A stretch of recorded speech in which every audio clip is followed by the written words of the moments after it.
Actually मुलं AI वापरतात, पण त्याचा यूज कसा करायचा किंवा त्याला प्रॉपर जे आपण म्हणतो स्क्रिप्ट द्यायचं किंवा प्रॉपर जे क्वेश्चन विचारायचं तेच त्यांना माहित नसतं की with the help of AI तुम्ही 8 तासाची गोष्ट हार्डली 3 ते 4 तासात करू शकता. टीममध्ये कम्युनिकेशन स्किल्स किंवा टीमची अंडरस्टँडिंग याच्यात तुम्ही कसे तुमचे इनपुट्स टाकता? टॅलेंटला जिथे ऑपॉर्च्युनिटी भेटेल तिथे टॅलेंट ऑब्व्हियसली जाणारच आहे.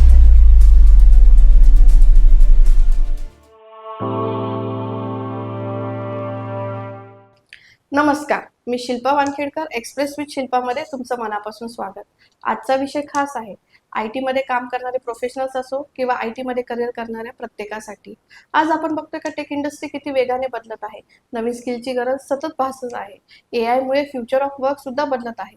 यामध्ये अनेकांना प्रश्न पडला आहे का नक्की IT मध्ये ग्रो होण्यासाठी कोणते स्किल महत्त्वाचे आहे आणि AI मुळे टेक इंडस्ट्रीमध्ये किंवा टेक करिअरमध्ये नेमके काय बदल होणार आहे, हे सर्व जाणून घेण्यासाठी आज आपल्यासोबत आहे Gaurav Bhamre. Gaurav Bhamre is a founder of Piyoto technology. Gaurav Bhamre सरांनी आज इंडस्ट्रीमध्ये बरेचसे फ्रेशर्स, डेव्हलपर्स, IT प्रोफेशनल सोबत काम केले आहे. आज आपण त्यांच्या ह्या एक्सपिरियन्समुळे करिअरमध्ये IT मध्ये त्यांच्या स्किल्सचं काय महत्त्व आहे आणि AI मुळे काय बदल होणार आहे हे सर्व जाणून घेणार आहे. सर, तुमचं खूप स्वागत आहे एक्सप्रेस विथ शिल्पामध्ये. थँक्यू शिल्पा, मला एक्सप्रेस विथ शिल्पामध्ये बोलवल्याबद्दल. आपल्या आजच्या डिस्कशनमुळे जर यूथला आणि प्रोफेशनलला फायदा होणार असेल तर मला नक्कीच आवडेल. Thank you sir. पहिले तर तुम्ही तुमचा महत्त्वाचा वेळ आम्हाला दिला त्याबद्दल. सर, पहिला तर माझा प्रश्न हाच असेल का इंजिनिअरिंग फील्ड नंतर तुम्ही असं म्हणजे तुमचं मनामध्ये होतच का नाही मी जर काही स्टार्ट करेल करिअरमध्ये तर तो बिझनेसच असेल किंवा एंटरप्रिनरशिपच असेल? कशी झाली की या गोष्टीची सुरुवात मी जेव्हा माझं पोस्ट ग्रॅज्युएशन संपवलं आणि त्यानंतर मी इंजिनिअरिंग फील्डमध्ये ॲज अ टीचिंग प्रोफेशनमध्ये एंट्री केली आणि तेव्हापासूनच मला कोडिंगची आवड होती. तर मुलांसोबत असो किंवा वेगवेगळ्या फॅकल्टीसोबत असो आम्ही कोडिंगचे चॅलेंजेस किंवा कॉम्पिटिशन कंटिन्युअसली करत असायचो. आणि तेव्हा गव्हर्नमेंट ऑफ इंडियाद्वारे स्मार्ट इंडिया हॅकेथॉन नावाचं एक इव्हेंट त्यांनी सुरू केलेलं आणि जेव्हा तो इव्हेंट सुरू झाला तेव्हा सगळ्यांसाठी तो नवीनच होता आणि अर्थातच आम्हाला कोडिंगची आवड असल्यामुळे किंवा प्रॉब्लेम सॉल्व्हिंग स्किल्स असल्यामुळे आमचं ओढ त्या गोष्टीकडे जास्त होती. तर मग आम्ही आमच्या सोबतच्या काही मुलांच्या ग्रुपमध्ये त्या इव्हेंटमध्ये पार्टिसिपेट केले आणि आम्ही त्या कॅटेगरीमध्ये फर्स्ट प्राइज मिळवले. सो तेव्हा मला कळालं की ह्या फील्डमध्ये पण आपण करिअर किंवा अजून गोष्टी भरपूर काही करू शकतो. पहिल्यापासूनच होता. येस. आणि त्याच्यामुळे एक्झॅक्टली. आणि माझे जे को फाउंडर आहेत स्वप्नील घोरपडे, सो आम्ही दोघांनी मिळून आणि कॉलेजच्या 4 किंवा 5 मुलांच्या टीमसोबत आम्ही त्या इव्हेंटमध्ये पार्टिसिपेशन केलेलं आणि त्याच्यानंतर मग आमची ॲक्च्युअल टेक जर्नी सुरू झाली. मग तेव्हापासून आम्ही छोटे हॉबी प्रोजेक्ट्स क्रिएट करणं किंवा कॉलेजसाठीच काही सिस्टीम बनवून देणं जे त्यांना टेक्नॉलॉजीमध्ये हेल्पफुल पडतील अशा गोष्टी आम्ही करायला लागलो. आणि तेव्हा आम्हाला कळलं की ह्या गोष्टींमुळे भरपूर आपलं करिअर व्हास्ट होऊ शकतं आणि मग ती गोष्ट अचीव करण्यासाठी आम्ही मग तिथून बाहेर पडलो आणि मग आम्ही या कंपनीची स्थापना केली. खूप छान सर. सर, जेव्हा तुम्ही सुरुवातीला वियोटो स्टार्ट केली त्या सुरुवातीच्या पिरियडमध्ये चॅलेंजेस काय आले तुम्हाला? सगळ्यात पहिला चॅलेंज आमचा तर हा होता की टॅलेंट. कारण की आपण टायर 2 टायर 3 सिटीमध्ये जेव्हा असतो आणि इथले जर आपण पॅटर्न बघितला तर सगळ्यात जास्त मुलं इथून इंजिनिअरिंग करून हे मोठ्या शहरांकडे त्यांचं आकर्षण जास्त असतं. सो राईट टॅलेंट मिळणं हा सगळ्यात मोठा चॅलेंज होता. कारण की सुरुवातीला जेव्हा आम्ही कंपनी स्टार्ट केली त्याच्या आधीच आम्ही क्लायंट क्रॅक केलेला होता. आमच्याकडे क्लायंट होता आणि त्याची कामं मी किंवा माझा को फाउंडर स्वप्नील आम्ही दोघं मिळून करत होतो. पण आमच्याकडे एक टीम आम्हाला हवी होती. सो जे स्मार्ट इंडिया हॅकेथॉनचे जे कॉम्पिटिशन विनर होते त्यांची आम्हाला साथ मिळाली आणि त्या मुलांसोबतच आम्ही इनिशियली ही कंपनी सुरू केलेली. सो त्यातले फाउंडर मेंबर अजूनही आमच्यासोबत काम करतायत, अटॅच आहेत. मे बी तुमचं सोल्युशन तेवढं चांगलं आहे. एक्झॅक्टली. ते तुम्ही बरोबर बोललात सर. म्हणजे आपण बघतो का इंजिनिअरिंगला मुलगा टाकला तेव्हाच काय पर्स्पेक्टिव्ह होतं का तो मुंबई, पुणे, हैदराबाद, बेंगलोर ह्या जर IT मध्ये ग्रो व्हायचंय तर तुम्हाला या सिटीमध्ये जायचं. टियर 2 सिटीमध्ये स्कोप नाहीच आहे असं लोकांचं म्हणणं असतं. पण जेव्हा तुम्ही सुरुवातीला केलंय तर लोकांचा म्हणजे क्लायंट आणणं सोपं होतं का अवघड होतं? कसं असतं की क्लायंट आणण्यासाठी तुम्हाला त्यांना आधी तुमचं काही वर्क दाखवण्याची गरज असते. सो ॲट द मोमेंट आमच्याकडे त्यावेळेस असं काही जास्त वर्क नव्हतं की जे आम्ही क्लायंटला शोकेस करू शकू. सो आम्ही त्याच्यावर मग स्वतःचे पर्सनल प्रोजेक्ट्सवर आम्ही जास्त फोकस केला. आम्ही दोघांनी असे काही सोल्युशन्स बनवले की जे इंडस्ट्रीमध्ये उपयोगात येतील किंवा आपले स्किल्स त्याच्याने जास्त शोकेस केले जातील. आणि मग जेव्हा आम्ही क्लायंटला ती गोष्ट पिच केली सो त्यांना पण कळालं की आमच्यामध्ये ते पोटेन्शियल आहे जेणेकरून आपण यांच्यावर ट्रस्ट ठेवू शकतो आणि यांना तो प्रोजेक्ट हँडओव्हर करू शकतो. सो त्यांनी जेव्हा पण आम्हाला काही टास्क दिले ते आम्ही त्यांना वेळेत कंप्लीट करून देणं किंवा कंटिन्युअसली फॉलोअप घेणं या गोष्टींवर आम्ही जास्त फोकस दिला आणि आमच्या टीमला टीमला पण आम्ही तसंच केंद्रित केलं की तुम्ही client satisfaction is our motto, means तुम्हाला क्लायंटची जी पण छोटी क्वेरी असेल ती इमिजिएटली सॉल्व्ह व्हायला पाहिजे आणि त्याच्यानेच क्लायंट आणि आपलं रिलेशनशिप हे बिल्डअप होत जातं. आणि क्लायंटला आपण रिझल्ट चांगला दिला म्हणजे तो रिकरिंग क्लायंट होऊन जातो एक्झॅक्टली. सो आमच्यासोबत तेच झालं की जो आमच्या सुरुवातीचा काळातला क्लायंट होता तो अजून पण आमच्यासोबत आहे. सर जसं IT इंडस्ट्रीमध्ये तुम्ही बरेचसे प्रोफेशनल्स फ्रेशर सर्वांसोबत काम केलं आहे, तर पण रियालिटी काय आहे म्हणजे जसं आपण बघतो काय एक जर फ्रेशर लागला तर जोपर्यंत तो एक स्पेसिफिक लेवलला जात नाही तोपर्यंत त्याची ग्रो नाही किंवा ते बरोबर. स्पेसिफिक लेवलला जाण्यासाठी कधी कधी म्हणजे जे आपण म्हणतो का पर्सनल जास्त कामं करावं लागतात मॅनेजर्स, तर खरंच हे रियालिटी का तुमचे स्किल्सच महत्वाचे असतात? कसं मॅम की स्किल्स पण महत्वाचे आहेतच, पण आजच्या इंजिनिअरिंग एज्युकेशन सिस्टीम जर आपण बघितली तर काही म्हणजे आमच्या वेळेसपर्यंत तरी मी बोलू शकतो की थेरॉटिकली जास्त फोकस होता. ओके, बट हा फोकस थेरॉटिकली नसून हा प्रॅक्टिकली जास्त असायला पाहिजे. कारण की जेव्हा फ्रेशर कॉलेजमधून बाहेर पडतो तर बाहेर पडल्यानंतर त्याला इंडस्ट्री एक्सपिरियन्स नसतो. सो कोणत्याही इंडस्ट्रीने जर त्याला हायर केलं तर सुरुवातीचे 6 ते 8 महिने तर त्याला फक्त ट्रेनिंगवरच द्यावे लागतात. येस, आणि हा त्या कंपनीचा कॉस्ट असतो. ओके, आणि हा कॉस्टच्या नंतर ऍक्च्युअली तो एखाद्या प्रोजेक्टवर लाईव्ह जातो आणि तिथून तो कॉन्ट्रीब्यूट करायला सुरुवात करतो. तर तेव्हापासून कंपनी ऍक्च्युअली त्याच्यावर काही अर्न करत असते. आणि अशा केसमध्ये कंपनीला ट्रेनिंग कॉस्ट ही जर अवॉइड करायची असेल तर कंपनी ऑब्व्हियसली अशा कॅन्डिडेट्सला जास्त प्रेफर करेल की जे ऑलरेडी काही टेक्नॉलॉजी शिकून त्यांच्याकडे आलेल्या आहेत, ना की त्यांना शिकवावी लागत आहे. ओके, सो मग त्यासाठी जर माझं असं मत आहे की इंजिनिअरिंग स्टुडंट्सने आधीपासूनच त्यांच्या 3rd 4th इयर पासूनच काही मिनी प्रोजेक्ट्स बनवायला सुरुवात केली. ओके, जे इंडस्ट्रीमध्ये आय नो की ते तेवढा मोठा प्रॉब्लेम किंवा चॅलेंज सॉल्व्ह नाही करू शकणार, बट ॲट द मोमेंट ते त्या एक छोटा प्रोजेक्ट पण जर त्यांनी केला की जो इंडस्ट्रीच्या आपण म्हणूयात की ज्या गोष्टी इंडस्ट्रीमध्ये लागणार आहेत इन फ्युचर त्या त्यांनी या छोट्या प्रोजेक्ट्समध्ये कव्हर केल्यात. त्या टेक्नॉलॉजी जस्ट ॲटलिस्ट टच करून आले की नॉट नेसेसरी की त्या टेक्नॉलॉजीमध्ये त्यांनी डीप डाईव्ह करायला पाहिजे, पण ॲटलिस्ट त्यांना त्या गोष्टी माहिती आहे. सो इंडस्ट्रीला हे कळतं की याला आपल्याला ट्रेन करायला जास्त एफर्ट्स घ्यावे नाही लागणार. एक्सपर्ट असणं गरजेचं गरजेचं नाही, बेसिक नॉलेज तुम्हाला असलं पाहिजे. येस, सो असं मी बऱ्याचदा इंजिनिअरिंग कॅन्डिडेट्समध्ये हे बघितलेलं आहे की फायनल इयर स्टुडंट्समध्ये पण ते पासआउट होतात तरी पण त्यांच्याकडे असे काही त्यांचे हॉबी प्रोजेक्ट्स नसतात की जे त्यांनी बनवलेले किंवा जे ओपन सोर्स त्यांनी काही कॉन्ट्रीब्युशन केलेलं आहे. ओके, रेडी प्रोजेक्ट सुद्धा करत नसतात. आणि इंजिनिअरिंग झाल्यानंतर मग मुलं वेगवेगळ्या कोर्सेसमध्ये एनरोल करतात आणि तिथे एक्स्ट्रा मनी ते बेअर करतात, पण इंजिनिअरिंग चालू असतानाच आज त्यांनी ही गोष्ट करायला हवी असं मला तरी वाटतं. मला या केसमध्ये एक क्वेश्चन असा विचारायचा की आपण बघतो का नाशिकचे मुलं इंटर्नशिप फ्रेशर म्हणून जेव्हा त्यांना काही येत नाही तेव्हा ते नाशिकचे कंपनीज जसं जॉईन करतात, शिकून घेतात, छान ट्रेन होतात, पण जसं त्यांनी शिकलं तर ते लगेच नाशिक स्विच करतात. म्हणजे IT हब जिथे असतात तिथे ते स्विच करतात, पुणे, मुंबई, हैदराबादला. मग त्यामुळे काय होऊन जातं म्हणजे ऍक्च्युली हा प्रॉब्लेम ओनर्सला येतो किंवा जे टेकचे डिरेक्टर्स असतात त्यांना येतो का मुलं येतात जेव्हा फ्रेशर असतात पण ते एक मास्टर होतात IT मध्ये किंवा टेकमध्ये स्पेसिफिक, आणि शिकल्यानंतर ते डिरेक्टली स्विच करतात. बरोबर, त्या पॅकेजेसमध्ये तेव्हा काही चॅलेंजेस असतात सर? चॅलेंजेस नक्कीच. आम्ही रिटेन्शन कसं ठेवायचं कॅन्डिडेटचं हा एक सगळ्याच ओनरसाठी मोठा चॅलेंज असतो. आणि आपण त्यांना रिस्ट्रिक्ट पण नाही करू शकत कारण की टॅलेंटला जिथे ऑपॉर्च्युनिटी भेटेल तिथे टॅलेंट ऑब्व्हियसली जाणारच आहे. सो तुमच्याकडे तुम्ही वर्क एन्व्हायरमेंट कसं ठेवताय, तुम्ही काय त्यांना एक्स्ट्रा बेनिफिट्स देताय compare to other companies, so ह्या गोष्टी मॅटर करतात.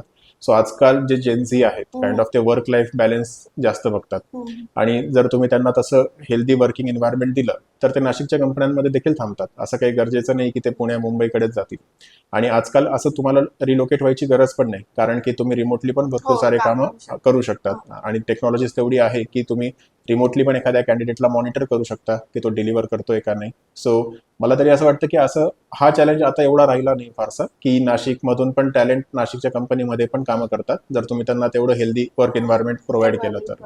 राईट सर, जसं आपण नाशिकचं बोलतोय आपण, तर नाशिकमध्ये किंवा कोणत्या पण IT क्षेत्रामध्ये तर आपण म्हणतो का डिग्री घेतली तर तो IT ला जाऊ शकतो, पण आपण बघतो का कोरोना झाल्यापासून किंवा तेव्हापासून कळालं का IT मध्ये जास्त स्कोप आहे, तर इव्हन जे नॉन आयटिकल पर्सन आहे ते सुद्धा इथे स्विच करतात. तर त्या केसमध्ये ज्यांनी स्पेसिफिकली कॉम्प्युटर इंजिनिअरिंग केली आहे किंवा IT केलंय तर त्यांना कॉम्पिटिशन आहे का किंवा त्यांना कुठे भीती का आपला जॉब जाईल असं?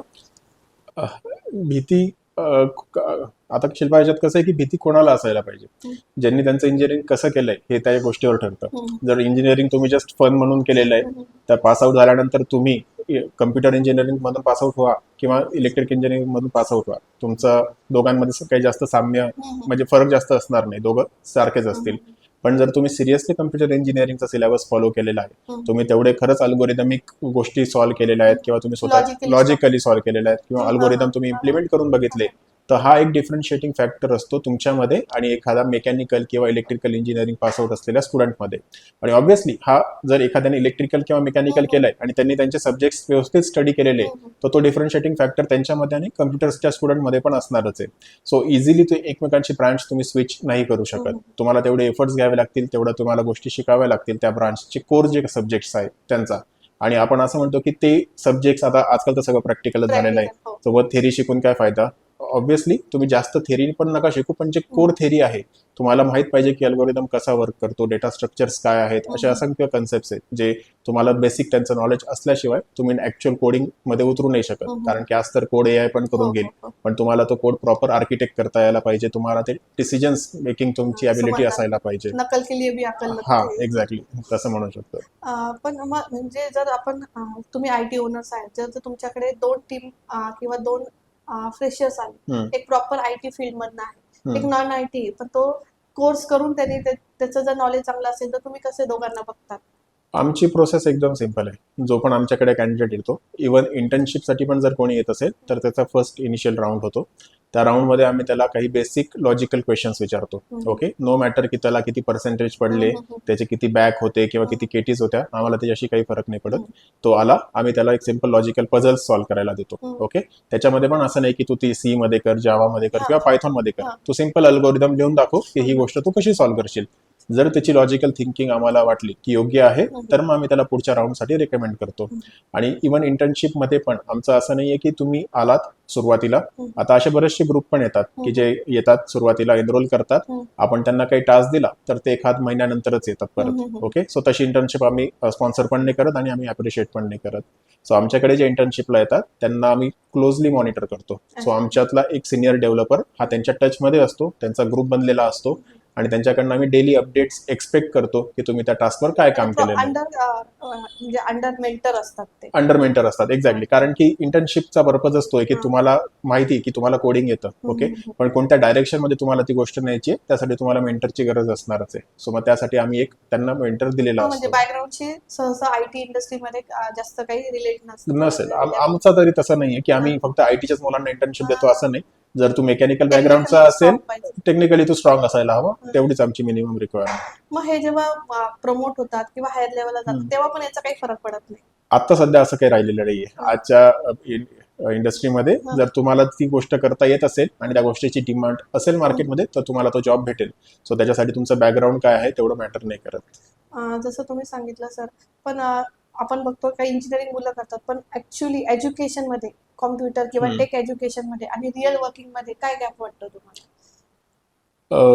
रिअल वर्किंग हे जास्त पण काही वेगळं नसतं, पण yes definitely there is a gap.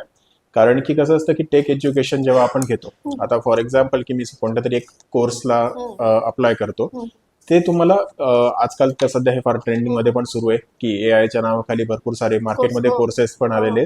ते सांगतात की आमच्याकडे कोर्स घ्या, आम्ही तुम्हाला एआय इंजिनियर बनवू आणि तुम्हाला लगेच मार्केटमध्ये जॉब पण भेटेल.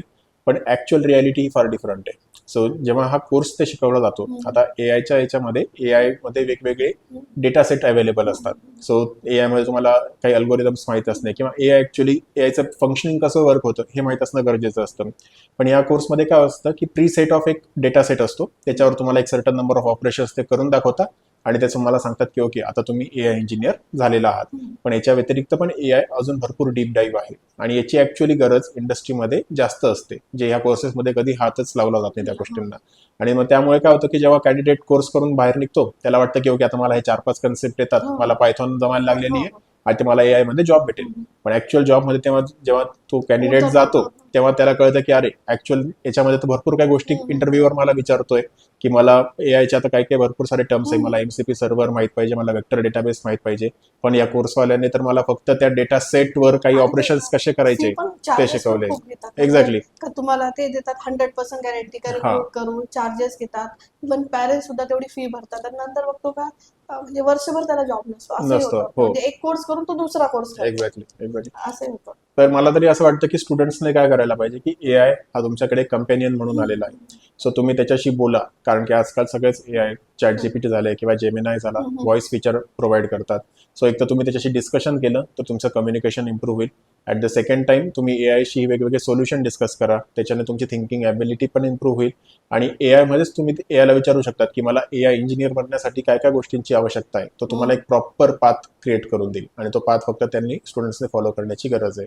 ऍक्च्युली मुलं एआय वापरतात, पण त्याचा यूज कसा करायचा किंवा त्याला प्रॉपर जे आपण म्हणतो स्क्रिप्ट द्यायचं किंवा प्रॉपर जे क्वेश्चन विचारायचं तेच त्यांना माहित नसतं. तर सर तुम्ही सांगितल्यामुळे मला इंटरेस्ट आलाय. सपोज इंजिनियर पास आउट झालाय आणि त्याला नवीन जॉब शोधायचा आहे आणि जॉब, तर त्यांनी एआय कडे काय शोधलं पाहिजे? जर एखादा कोणी पास आउट झालेला आहे तर फर्स्ट त्याने आपले स्किल सेट टेस्ट करायला पाहिजे. सो मी स्ट्रॉंगली रिकमेंड करेल की जे पण पास आउट स्टुडंट्स आहेत त्यांच्याकडे ऍटलिस्ट 3 ते 4 प्रोजेक्ट्स त्यांनी केलेले असायला पाहिजे. ओके, आता मी कम्प्युटरच्या याच्यात थोडं बोलतो की प्रोजेक्ट्स म्हणजे काय की ज्याच्यामध्ये तुम्हाला फ्रंट एंड बॅक एंड ह्या सगळ्या गोष्टी माहित असणं गरजेचं आहे. पण आता एआय टूल आलेलं आहे. सर आता सर्वजण काय करतात की एआयला प्रॉम्प्ट देतात नॅचरल लँग्वेजमध्ये आणि तो तुम्हाला ती गोष्ट बनवून देतो. सो तसे प्रोजेक्ट्स नाही चालणार. ती कधी चालतील जेव्हा तुम्ही ऑलरेडी ती गोष्ट करून बघितलेली आहे आणि तुम्हाला ती गोष्ट परत करण्याचा कंटाळा आलेला आहे, मग तुम्ही एआय कडनं ती करून घ्या. म्हणजे तुम्ही एआय कडे प्रोजेक्ट साठी लागणाऱ्या गोष्टी विचारा, प्रोजेक्ट नका विचारू. गायडन्स घ्या तुम्ही. एक्झॅक्टली. तुम्ही एआय सोबत प्लॅन डिस्कस करा की आता मला फॉर एक्झाम्पल एक लॉग इन पेज बनवायचंय. सो मग एआय सोबत ते डिस्कस करा की आता एआय मी कसं बनवू हे लॉग इन पेज, मी कोणकोणत्या गोष्टींचा विचार करायला पाहिजे किंवा मी सिक्युरिटीचा काय विचार करायला पाहिजे, याच्यामध्ये या गोष्टी प्लॅन करा आणि तो प्लॅन पहिले तर तुम्हीच प्रोव्हाइड करा की माझा असा प्लॅन आहे, याच्यात मला इम्प्रुव्हमेंट सांग. मग जर तुम्हाला एआयच्या इम्प्रुव्हमेंट सांगितल्या त्या तुम्हाला पटल्या तर एआय सोबत अजून डिस्कस करा की त्याला बेटर कसं करता येईल आणि मग तो प्लॅन इम्प्लिमेंट करायला तुम्ही स्टार्ट करा. कारण की तुम्ही ॲज अ फ्रेशर आहात, तुम्ही एक्सपिरियन्स डेव्हलपर नाही आहात. एक्सपिरियन्स डेव्हलपर काय करतात की त्यांनी ऑलरेडी लॉग इन पेज 100 वेळेस बनवून बघितलेले आहे. आता ते परत त्याच गोष्टी व्हेरिएबल टाईप करत नाही बसणार, मग ते एआय कडनं डायरेक्ट लॉग इन पेज बनवून घेतील. त्यांच्यासाठी ते योग्य आहे. पण जेव्हा तुम्ही ॲज अ फ्रेशर आहात तर ती टेक्नॉलॉजी तुमच्या हाताखालून जाणं सगळ्यात जास्त गरजेचं आहे. म्हणून तुम्ही ते स्वतःहून बनवून बघितलेलं कधी पण फायद्याचं. जसं सर तुम्ही इतकं छान सांगितलं का एआयकडे तुम्ही तुमच्या फ्युचर बद्दल कसं विचारता, त्याला स्पेसिफिकली कोणते टूल्स युजफुल आहेत? आजकाल सगळ्यांकडे चॅट जीपीटीचा फ्री ऍक्सेस अवेलेबलच आहे. सो चॅट जीपीटी झालं, जेमिनाय झालं, परप्लेक्सिटी झालं. ओके, याच्या व्यतिरिक्त पण भरपूर सारे टूल आहेत की जे तुम्हाला फ्री मध्ये गोष्टी अवेलेबल करतात. इझी टू यूज आहे. तुम्हाला नॅचरल लँग्वेज मध्ये. येस. अजून तुम्हाला जर ऍडव्हान्स काय बघायचं असेल तर तुम्ही क्लाउड एआय किंवा कर्सर याच्यामध्ये पण जाऊ शकतात. पण सध्या तेवढं $20 $200चा प्लॅन घेण्याची काही गरज नाही. तुम्ही फ्री टूल वापरून पण गोष्टी करू शकतात. चॅट जीपीटीचं कोडेक्स नावाचं पण एडिटर आहे, ज्याच्यामध्ये तुम्हाला सर्टन फ्री क्रेडिट्स मिळतात जे तुम्ही काही पण गोष्टी एक्सप्लोर करण्यासाठी यूज करू शकतात. सर जसं आपण बघतो का एक डेव्हलपर आणि आयटी प्रोफेशनल ह्या वर्ड मध्येच खूप डिफरन्स आहे. तर डेव्हलपर पासून तर आयटी प्रोफेशनल पर्यंत जाण्याच्या जर्नीमध्ये काय स्किल्स महत्वाच्या आहेत? कसं आहे मॅम की डेव्हलपर आणि आयटी प्रोफेशनल, आता आपण याला असं डिवाइड करू की कोडर आणि प्रोग्रॅमर यांच्यामध्ये काय फरक आहे. ओके, सो आजकाल काय झालंय की कोडिंग सगळ्यांनाच येते. ओके, कोडिंग शिकण्यासाठी काही जास्त आता एआय आल्यामुळे तर एआय पण ऑब्व्हियसली ती कोडिंग इझिली करू शकतो. पण प्रोग्रॅमर काय असतो, सो कोडर हा इझिली रिप्लेसेबल आहे because of the AI. Okay, but जेव्हा तुम्ही कोडर टू प्रोग्रॅमर बनतात, प्रोग्रॅमर म्हणजे काय तर तुम्हाला प्लॅनिंग जमायला पाहिजे, तुमच्याकडे थिंकिंग कॅपेबिलिटीज पाहिजे, तुमच्याकडे आर्किटेक्चर लेवल स्किल्स पाहिजे. आता ॲज अ फ्रेशर आमच्या वेळेस काय होतं की जेव्हा आम्ही फ्रेशर जॉईन झालो तेव्हा आम्हाला कोडिंग येत होती म्हणून आम्हाला जॉब्स इझिली भेटला आणि तेव्हा ते आयटी प्रोफेशनल हा वर्ड पण एवढा जास्त हे नव्हता. राईट. पण आता कसं की आता कंपनीज जास्त एक्सपेक्ट करतात. आता ते फ्रेशर कडनं हे पण एक्सपेक्ट करतात की तुला प्रॉब्लेम सॉल्व्हिंग स्किल्स पण असायला पाहिजे. ओके, म्हणजे मी तुला काही टास्क दिला तर कोडिंग तर एआय पण मी माझं करून घेईल, पण तुला त्याच्यासोबत काहीतरी प्लॅनिंग किंवा आर्किटेक्चर लेवल तुझी थिंकिंग पण असायला पाहिजे. आणि ही गोष्ट कधी डेव्हलप होईल जेव्हा तुम्ही नंबर ऑफ प्रोजेक्ट्स करणार. आणि इंजिनिअरिंग झाल्यानंतर जॉब शोधत आपल्याला जास्त वेळ द्यावा लागतो. सो मग तुमच्याकडे इंजिनिअरिंग करताना भरपूर टाइम अवेलेबल आहे. तुम्ही त्याच्यामध्ये planning, architecture level thinking, okay, हे पण शिकणं गरजेचं आहे त्या केसमध्ये. म्हणजे लोकांचं तेच होतं ना, ते कम्पेअर करतात. अरे याला एवढा, म्हणजे मी बघितले का फ्रेशर नाही, माझा भाऊ आहे तो आता त्याला नाही का एक्स नंबरचं त्याला पॅकेज आहे, पण बरोबर. हे बघत नाही का तो डिफरन्स आहे डेव्हलपर आणि आयटी प्रोफेशनल. Exactly, ऍक्च्युली ते exactly. तिथंच हे करतात आणि ते डायरेक्टली जम्प करायला जातात. जम्प करायला जातं. आजकाल कोडर कोणी पण बनू शकतं, हा. पण प्रोग्रामर बनणं, इंजिनियर बनणं हे जास्त होय. महत्वाचं आहे. कारण की इंजिनियर म्हणजे ऍक्च्युअल तुमचा जो प्रॉब्लेम सॉल्व्ह करतो तो. कारण की कोडिंग साठी आजकाल तुम्ही AI ची हेल्प पण इझिली घेऊ शकतात. जसं आता आपण बघतो का कोणती पण कंपनी किंवा काय हे टीम मध्येच असते. हम्म. तर जसं तुम्ही आता ओनर आहात तर टीम मध्ये कम्युनिकेशन स्किल्स किंवा टीमची अंडरस्टँडिंग हम्म. ह्याच्यात तुम्ही कसे तुमचे इनपुट्स टाकतात? आता ॲज अ ओनर आम्ही नेहमी आमची बाय विकली मिटिंग्स होत असतात, की त्याच्यामध्ये आमचं हेच डिस्कशन असतं की टीमला आपण इम्प्रूव्ह कसं करू शकतो. फर्स्ट ऑफ ऑल तर वर्किंग एन्व्हायरमेंट. सो आम्ही कोणाला इथे प्रेशराईज करत नाही. सो आमचे वर्किंग अवर्स फिक्स असतात. ओके, जर तुम्ही ऑफिसमधून वर्क नाही करू शकलात तर वर्क फ्रॉम होम पण Remote work. करू शकतात. फक्त आमचं एवढंच टार्गेट असतो की ते वर्क वेळेत डिलिव्हर व्हायला पाहिजे, सो दॅट क्लायंट आपला इम्पॅक्ट नाही होणार त्या केसमध्ये. ओके, मग ही फ्लेक्झिबिलिटी दिल्यामुळे एम्प्लॉईज पण आपले हॅपी असतात की ते घरून पण काम करू शकतात किंवा ऑफिसमध्ये येऊन पण ते काम इझिली करू म्हणजे शकतात. बर्डन नाही राहत. Burden चला, नाही राहत. आज मला हा. नाही जमत आहे पण मला जाणंच आहे असं नाही एक्झॅक्टली. हा, कारण की आम्ही मायक्रो मॅनेजमेंट पहिले तर करत नाही. ओके, सो जर तू वेळेत ती गोष्ट डिलिव्हर करतोय देन वी आर हॅपी. मग तू एका महिन्याचं काम जर 10 दिवसात पण करत असेल then still we are happy, कारण की आमची गोष्ट डिलिव्हर होते क्लायंटला within the time limit. Client satisfaction is a main. Exactly. आणि त्यामध्ये मग एम्प्लॉईला पण बराचसा वेळ मिळतो की तो त्याच्या पर्सनल स्किल्सवर किंवा ॲबिलिटीजवर फोकस करू शकतो. आणि सेकंड तर कम्युनिकेशन. सो आम्ही टीमला प्रोव्हाइड केलेले आहेत की ते इझिली AI यूज करू शकतात. त्याच्यावर कोणतेही रिस्ट्रिक्शन्स नाही ठेवलेले आहे आम्ही. सो आजकाल तुम्ही कम्युनिकेशन स्किल्स AI सोबत बोलून पण इम्प्रूव्ह करू शकतात. ओके, सो जस्ट तुम्ही चॅट जीपीटी सोबत पण कम्युनिकेशन केलं वन ऑन वन आणि चॅट जीपीटीला जस्ट कोणत्याही जनरल टॉपिकवर डिस्कशन करा. वॉर सुरू आहे त्या वॉरबद्दल बोला किंवा मार्केट क्रॅश होतंय किंवा ऑइल बद्दल काही तुम्हाला वाटतंय तर तुमचे मत मांडा आणि चॅट जीपीटी सोबत गप्पा मारा आणि त्याच्याने पण फीडबॅक विचारत चला. कारण की जेव्हा तुम्ही फीडबॅक सिकिंगच्या मोडमध्ये जातात तेव्हा तुम्ही सगळ्यात जास्त इम्प्रूव्ह करू शकतात. सो म्हणजे सोशल मीडियावर जास्त टाइम स्पेंड करण्यापेक्षा तुम्ही काहीतरी Exactly. टेक्नॉलॉजी शिका किंवा टेक्नॉलॉजी टूल शिका किंवा बरोबर. माहिती तरी घ्या. एक्झॅक्टली. आपण कारण की आज प्रत्येक आठवड्याला नवीन AI रिलेटेड काहीतरी टेक्नॉलॉजीज मार्केटमध्ये येते आणि ॲज सॉफ्टवेअर डेव्हलपर और engineer you needs to be updated. तुम्ही कंटिन्युअसली तुमचं नॉलेज हे अपडेटेड असायलाच पाहिजे. कारण की या AI वर्ल्डमध्ये हे आउट ऑफ मीन्स तुम्ही जर अपडेट स्वतःला नाही ठेवलं तर तुम्हाला कळणार देखील नाही की तुम्ही किती मागे राहून मागे जाणार. राहून जातात. सर मी आता हे उलट पण बघते का 7-8च्या मुलांनाच कोडिंग आली. म्हणजे स्कूल पासूनच कोडिंग येते किंवा स्कूल पासून असेल तर मुलं आजकाल पॅरेंट्सला बघून किंवा ते इतके आता सोशल झाले तर त्यांना समजतं नवीन टेक्नॉलॉजी AI यूज करणं, AI चे टूल्स यूज करणं, तर ते खूप झालंय. तर ते कितपत बरोबर आहे, म्हणजे खरंच केलं पाहिजे का ते ऍक्च्युली त्याच्यासाठी स्पेसिफिक एज आहे का तुम्ही तेव्हा सुरुवात केली पाहिजे? कसं मॅम, मला असं वाटतं की हे माझं पर्सनल ओपिनियन आहे. ओके, लोकांचं हो, डेफिनेटली वेगळं वेगळं असू शकतं की त्या एजमध्ये म्हणजे प्रत्येकाला कोडिंग शिकायचीच गरज लगेच असायला पाहिजे असं नाही. ओके, तुम्ही त्याच्या बेसिक स्किल सेटकडे आधी फोकस करा. त्याचं कम्युनिकेशन, त्याच्या लर्निंग ॲबिलिटीज तुम्ही इम्प्रूव्ह करा. जर त्याने नवीन गोष्ट शिकण्यासाठी त्याला जर तुम्ही ट्रेन केलं, मग कोडिंग असो किंवा दुसरी कोणतीही गोष्ट असो, तो आरामात करू शकतो. कारण की कोडिंग ही इझिली रिप्लेसेबल थिंग आहे. स्किल्स हा, आणि आता AI ती आरामात रिप्लेस करतोय. म्हणजे आता रिसेंटली मी कुठेतरी ऐकलं होतं हे की तुम्ही एक सिम्पल अॅनॉलॉजी आपण समजूया की मला एक घर बांधायचंय. त्या घर बांधण्यासाठी मी एक आर्किटेक्टकडे जाईल.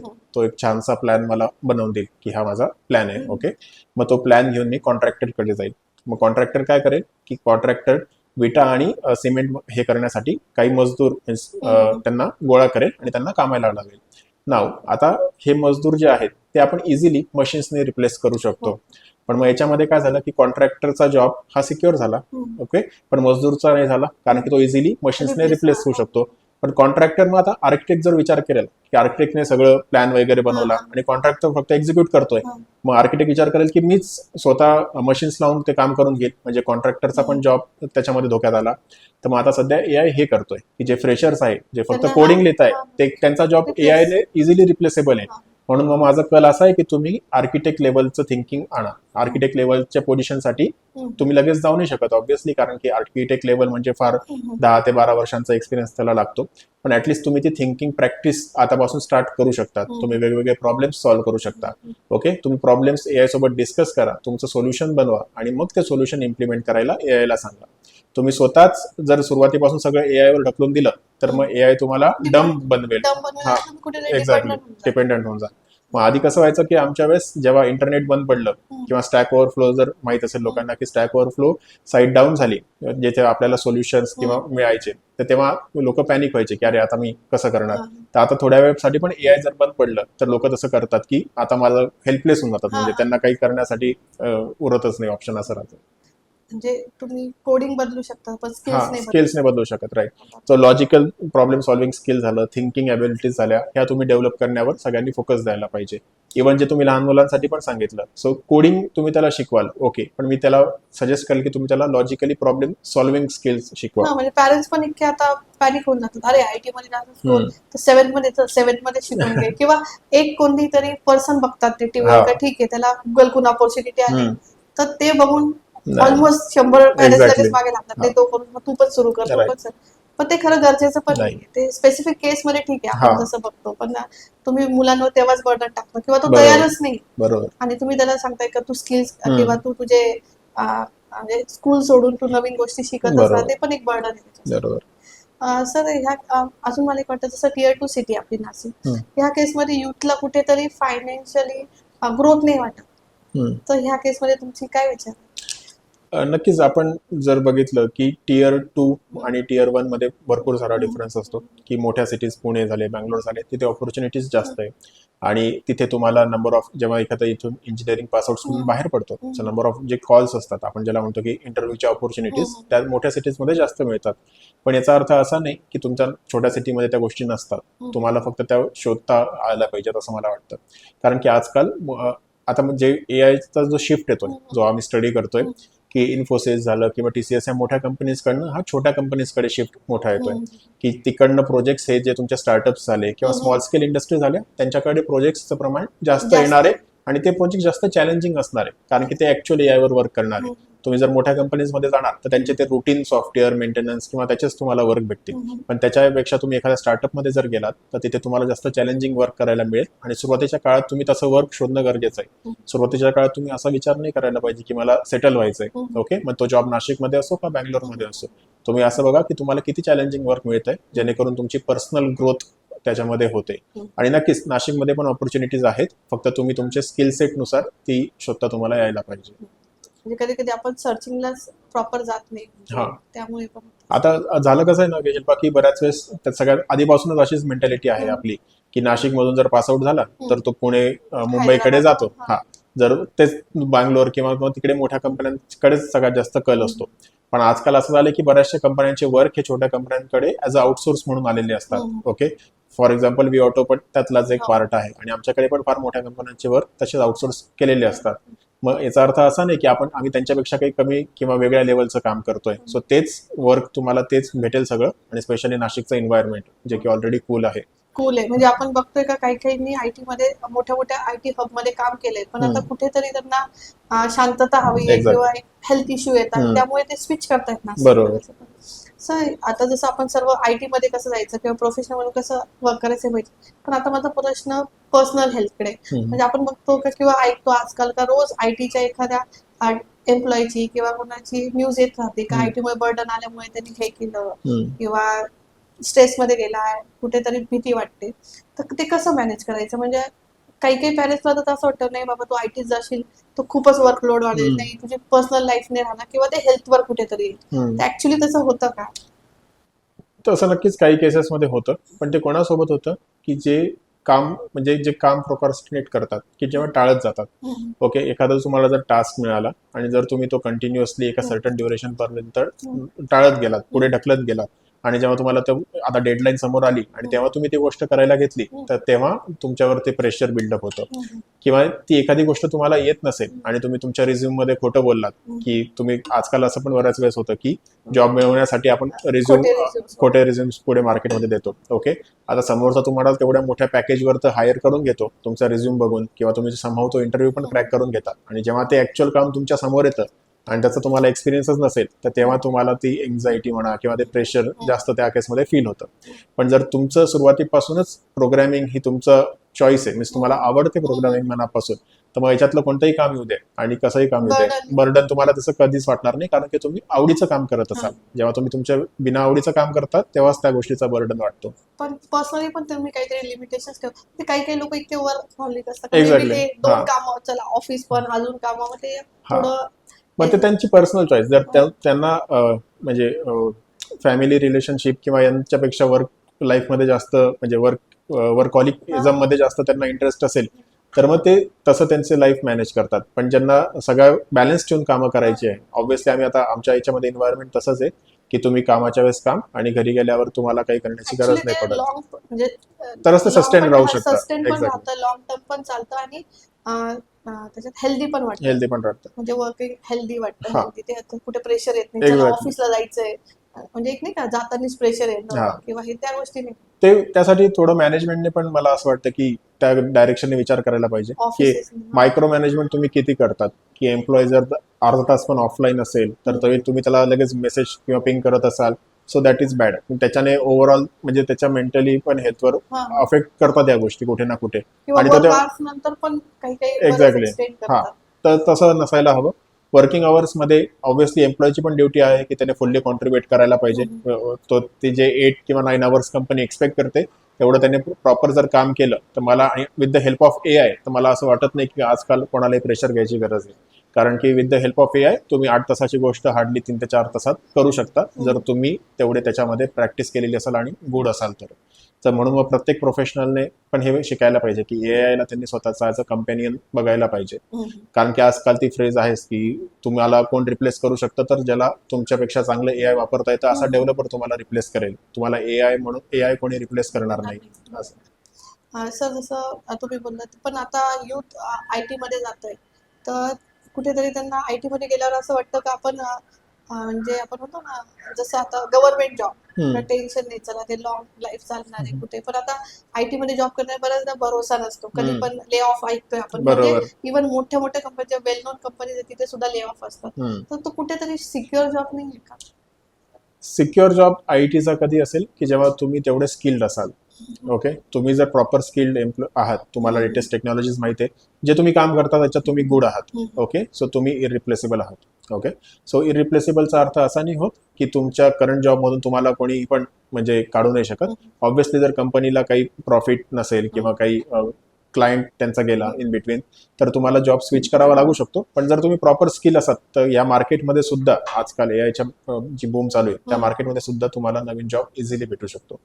कारण की जर स्किल म्हणजे काय, तर तुम्ही जे काम करताय, फॉर एक्झाम्पल तुम्ही एक प्रोग्रामर आहात, तुम्हाला टेक्नॉलॉजीज माहिती आहे, पण ज्या पण त्या नवीन टेक्नॉलॉजीज येत आहेत त्या तुम्ही कंटिन्युअसली शिकत राहा. ओके, स्वतःला अपग्रेड करत राहा. ओके, असं नाही की मी फक्त, आजकाल काय होतं की युज टू जातात की आता गव्हर्नमेंट जॉब सारखंच काही जण ट्रीट करतात. आता TCS, त्याचं बरंच TCS तर या बाबतीत म्हणजे खिल्ली उडवली जाते की लोकांना ॲज अ गव्हर्नमेंट जॉब सारखंच झालंय मध्ये ते. म्हणजेच काय, तर लोक स्वतःला अपग्रेड नाही करत आहे. म्हणून जर AI आला तर मग हे घाबरता का बरे? कारण की AI वापरून काही जण ज्या गोष्टीला महिना लागतोय ती गोष्ट दिवसात ते करून टाकताय, आणि म्हणून मग हे इझिली रिप्लेसेबल हे टार्गेट्स मिळालेले आहेत त्यांना. म्हणून मग जर तुम्हाला या जॉबमध्ये पण गव्हर्नमेंट जॉब सारखी सिक्युरिटी हवी असेल, ओके, सो तुम्हाला तेवढं तुमचं स्किल सेट वाढवावे लागतील. तुम्हाला लेटेस्ट टेक्नॉलॉजी सोबत तेवढं फॅमिलियर व्हावं लागेल. तुम्हाला वेगवेगळ्या गोष्टी ट्राय करून बघाव्या लागतील. म्हणजे as a programmer, as a engineer, तुम्ही कोणती पण नवीन टूल लॉन्च झालं, ओके, सो आता फॉर एक्झाम्पल कर्सर हे कोडिंग एडिटर आहे, तसंच अँटी ग्रॅव्हिटी गुगलने लॉन्च केलं, तर तुम्ही ट्राय करून बघायला पाहिजे. जर तुम्ही ट्राय नाही करणार तर तुम्हाला आयडियाज नाही जनरेट होणार. जर तुम्हाला आयडियाज नाही जनरेट झाल्या तर मग तुम्ही स्वतःचा प्रॉडक्ट किंवा या गोष्टींचा पण विचार नाही करू शकणार. अपडेट पण होत हा, राहतं आपण. सो तुमचं नॉलेज हे कंटिन्युअसली अपडेट करत राहायला पाहिजे. दिवसातून हार्डली तुम्ही अर्धा ते 1 तास त्याच्यामध्ये वेळ देऊ शकतात. थँक्यू सर, तुम्ही इतकं छान सांगितलं. म्हणजे माझ्या ज्या कन्सेप्ट होत्या, ज्या मी ऍक्च्युली बनवून ठेवल्या होत्या IT बद्दल किंवा युथनी काय करायला पाहिजे, त्या बऱ्याचशा क्लिअर झाल्या आणि मे बी याच्यामुळे बऱ्याचशा युथला पण फायदा होईल. सर, आता एक छोटासा रॅपिड फायर राऊंड आहे. नक्की. कोडिंग की problem solving? Problem solving. AI की human creativity? Human creativity. Learning की एक्सपिरियन्स? Experience with learning. दोन्ही पाहिजे. हा. रिमोट वर्क की ऑफिस कल्चर? हायब्रिड. दोन्ही पण ठीक. येस. AI टूल्स की मॅन्युअल कोडिंग? AI टूल्स की मॅन्युअल कोडिंग. AI टूल्स जेव्हा तुम्ही एक्सपिरियन्स डेव्हलपर असाल, मॅन्युअल कोडिंग जर तुम्ही स्टार्ट करत असाल करिअर. स्पीड की परफेक्शन? परफेक्शन. डिग्री की स्किल्स? स्किल्स. स्टार्टअप की MNC? Startup with MNC experience. म्हणजे शिकायचं असेल तर तुम्ही येस, नक्की स्टार्टअप. स्टार्टअप. डीप नॉलेज की multiple skills? Deep knowledge. Consistency की टॅलेंट? कन्सिस्टन्सी. बुक्स की YouTube learning? Books. Future developer की AI इंजिनियर? Future developer. म्हणजे AI इंजिनियर तुम्ही झालंच बहुतेक का? Yes, AI as a companion तुम्हाला फ्युचर डेव्हलपरमध्ये हेल्प करेलच. हा. कारण की AI developer as a Naveen technology किंवा नवीन जॉब मार्केट येत आहे नक्की, पण तुमचं एक्झिस्टिंग जॉब मार्केटमध्ये जर तुम्ही AI ची साथ घेतली तर तुम्ही दोघं स्किल सेटमध्ये पुढे जाऊ शकाल. सर आता लास्ट एक टिप द्या यूथसाठी किंवा IT प्रोफेशनलसाठी, ज्याच्यात ते ना वर्क प्लस फॅमिली छान बॅलन्स करत प्लस त्यांची पर्सनल ग्रोथ पण होईल. जर तुम्ही करिअर स्टार्ट करत असाल, तुम्ही फ्रेशर असाल, तर बिल्ड कंटिन्युअसली प्रोजेक्ट बिल्ड करत राहा. त्याच्यानेच तुम्हाला नवीन जॉब ऑपॉर्च्युनिटीज मिळतील. जर तुम्ही प्रोफेशनल असाल तर learn AI, learn new technologies and take a help of AI to do your work. Okay, जे पण तुम्ही टास्क करता त्यामध्ये AIला तुमची रिप्लेसमेंट न बघता तुमचा कंपॅनियन बघा. त्याच्याने तुमचे टास्क पण लवकर होतील, तुम्हाला त्याच्या फॅमिलीसाठी पण जास्त वेळ त्याच्यामध्ये देता येईल आणि नवीन स्किल्स पण तुम्ही अपग्रेड करत राहा कंटिन्युअसली. ऑब्विसली हेल्दी लाईफस्टाईल राहील तुम्हाला. Healthy lifestyle. तुमचं काम लवकर होईल, तुम्ही घरी लवकर जाऊ शकाल, तुमच्या फॅमिली सोबत टाइम स्पेंड करू शकाल. सो अजून म्हणजे जास्त फॅमिलीला काय पण ते वर्क बर्डन नाही वाटत. एक्झॅक्टली. आजच्या संवादातून एक गोष्ट छान समजली का AI किंवा टेक्नॉलॉजी ही खूप वास्ट आहे. आजची युथ काय करते, डिग्री आहे चला पुरेशी आहे, पण नवीन स्किल्स समजणं, त्याला एक्सपिरियन्स करणं, त्याला शिकणं खूप महत्त्वाचं आहे. AI मुळे बदल होत आहेत, पण त्या बदलला एक्सेप्ट करणं, त्या AIच्या गोष्टीची मदत घेणं आपल्या लाईफमध्ये, टोटली AI वर डिपेंड राहणं सोल्युशन नाही. तुम्ही लाईफसाठी, करिअरसाठी AIची मदत घेणं हे बेस्ट सोल्युशन आहे. गौरव सर, IT प्रोफेशनल्सला किंवा करिअर ओरिएंटेड लोकांना इतक्या छान स्पष्ट शब्दात किंवा छान इन्साईटमध्ये तुम्ही शेअर केला, त्याबद्दल तुमचे मनापासून आभार. थँक्यू शिल्पा.